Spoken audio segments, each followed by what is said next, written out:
Pada tanggal 21 April 2025, sebuah insiden mencolok mengguncang pembukaan sidang ke-24 United Nations Permanent Forum on Indigenous Issues atau UNPFEI di Markas Besar Perserikatan Bangsa-Bangsa, New York. Dalam forum yang semestinya menjadi wadah aspirasi sah masyarakat adat global tersebut, sekelompok individu yang mengklaim sebagai perwakilan dari Papua, Maluku, dan Aceh melakukan aksi kontroversial. Saat ini kita sudah laporkan ke security, PBB lagi menggerbek. Lagi digerbek untuk mau ngambil Free Papua, that's the Free Papua. Tindakan itu dengan cepat menarik perhatian petugas keamanan PBB yang bergerak menyita poster-poster tersebut. Respon cepat ini menunjukkan bahwa tindakan yang bersifat provokatif dalam forum resmi internasional tidak akan ditoleransi karena dapat mengancam stabilitas politik global dan melanggar prinsip penghormatan terhadap kedaulatan negara anggota. Menanggapi insiden tersebut, Kementerian Luar Negeri Republik Indonesia melalui juru bicara Roy Soemirat memberikan klarifikasi tegas bahwa aksi tersebut merupakan penyalahgunaan forum internasional oleh pihak-pihak yang tidak bertanggung jawab.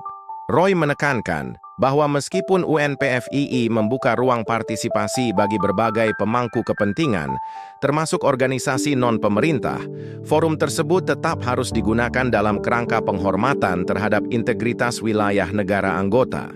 Penegasan ini menunjukkan betapa pentingnya menjaga keseimbangan antara kebebasan berekspresi dan prinsip kedaulatan dalam arena global, khususnya di tengah meningkatnya upaya sejumlah kelompok untuk mencari legitimasi politik melalui panggung-panggung internasional tanpa persetujuan negara asal mereka.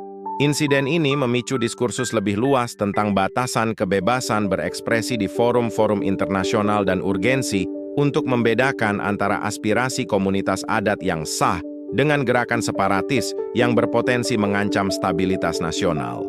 Forum seperti UNPFII dirancang untuk memberdayakan masyarakat adat dalam menghadapi tantangan sosial, ekonomi, dan budaya, bukan untuk memfasilitasi agenda separatisme.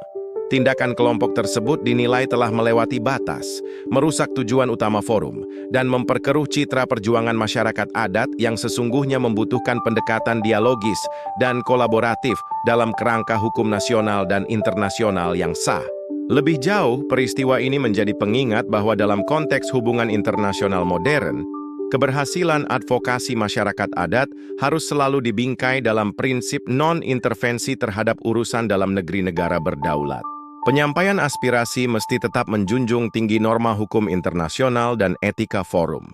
Pemerintah Indonesia pun memperkuat komitmennya untuk meningkatkan kesejahteraan masyarakat adat melalui kebijakan-kebijakan nasional berbasis inklusi sosial, pembangunan daerah tertinggal, serta penguatan hak-hak adat dalam kerangka Negara Kesatuan Republik Indonesia. Pendekatan ini dinilai lebih konstruktif dalam mewujudkan pemberdayaan masyarakat adat dibandingkan provokasi politik yang dapat memperkeruh hubungan antar negara. Dalam perspektif strategis, upaya segelintir kelompok untuk menginternasionalisasi isu separatisme dengan cara-cara provokatif justru berisiko mengasingkan mereka dari simpati global yang kini lebih menekankan pada stabilitas dan pembangunan berkelanjutan. Dunia internasional semakin menilai aksi-aksi inkonstitusional semacam ini sebagai bentuk pelanggaran terhadap piagam PBB itu sendiri. Oleh sebab itu, pendekatan diplomatik Indonesia yang tegas, namun elegan dalam menyikapi insiden ini patut diapresiasi karena berhasil menjaga kredibilitas nasional di mata dunia, sekaligus memperlihatkan bahwa Indonesia tetap terbuka terhadap kritik konstruktif. Namun tidak akan mentolerir upaya-upaya yang merongrong kedaulatan dan persatuan nasional. Merujuk pada catatan resmi Kementerian Luar Negeri Republik Indonesia, pemerintah Indonesia telah aktif memfasilitasi dialog, pengakuan hak adat, serta pembangunan ekonomi di wilayah-wilayah seperti Papua, Maluku, dan Aceh melalui pendekatan otonomi khusus. Sejak diberlakukannya otonomi khusus Papua pada tahun 2001, pemerintah pusat telah menggelontorkan dana hingga lebih dari 1.000 triliun rupiah untuk percepatan pembangunan di wilayah tersebut. Pendekatan ini secara substansial membuktikan komitmen negara dalam meningkatkan kesejahteraan masyarakat lokal tanpa mengorbankan integritas nasional. Fakta ini sekaligus membantah narasi yang dibangun kelompok separatis tentang dugaan penelantaran atau ketidakadilan sistemik yang selama ini mereka gaungkan di forum-forum internasional.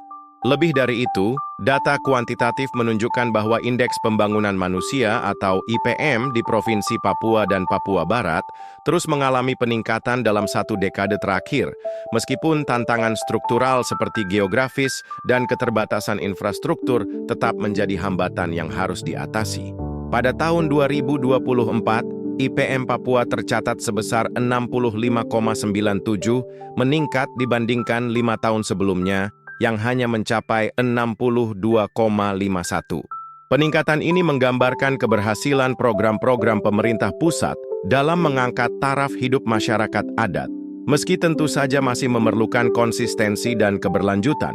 Dalam kacamata geopolitik, upaya mengangkat isu separatisme di forum internasional oleh kelompok kecil ini juga tidak lepas dari upaya pihak ketiga yang mencoba melemahkan posisi Indonesia sebagai kekuatan regional di Asia Tenggara.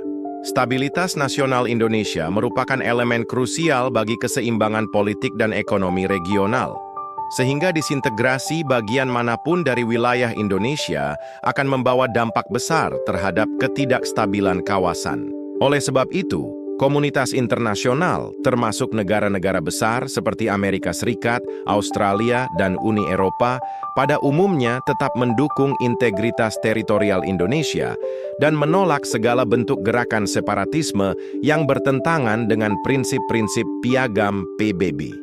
Dalam perkembangan terbaru, Indonesia juga telah meningkatkan diplomasi publiknya dengan melibatkan berbagai tokoh masyarakat adat dalam forum internasional, menunjukkan bahwa masyarakat adat di Papua dan wilayah-wilayah lainnya tetap menjadi bagian integral dari Negara Kesatuan Republik Indonesia. Keterlibatan aktif masyarakat adat dalam program-program pembangunan nasional seperti pelatihan kewirausahaan, program pendidikan berbasis budaya lokal, dan revitalisasi lembaga adat menjadi bukti nyata bahwa Indonesia tidak mengabaikan eksistensi serta kontribusi komunitas adat dalam perjalanan bangsa ini. Dengan pendekatan semacam ini, Indonesia berhasil mematahkan narasi sepihak yang selama ini dikampanyekan oleh kelompok separatis. Insiden viral tentang perwakilan kelompok separatis yang dipermalukan dan diseret keluar dari sidang PBB bukan hanya menggambarkan kegagalan aksi tersebut dalam meraih dukungan internasional, tetapi juga menjadi momentum penting bagi Indonesia untuk terus memperkuat narasi positif mengenai kemajuan daerah-daerah berbasis adat. Dengan diplomasi cerdas dan pembangunan inklusif yang berkelanjutan, Indonesia berpeluang besar untuk mengonsolidasikan posisi geopolitiknya dan menjaga keutuhan wilayahnya dari berbagai ancaman, baik dari dalam maupun luar negeri. Tantangan ke depan tentu tetap ada, namun dengan pendekatan berbasis hukum, kesejahteraan, dan inklusivitas, Indonesia berada di jalur yang benar untuk mempertahankan persatuan nasionalnya di tengah dinamika global yang semakin kompleks.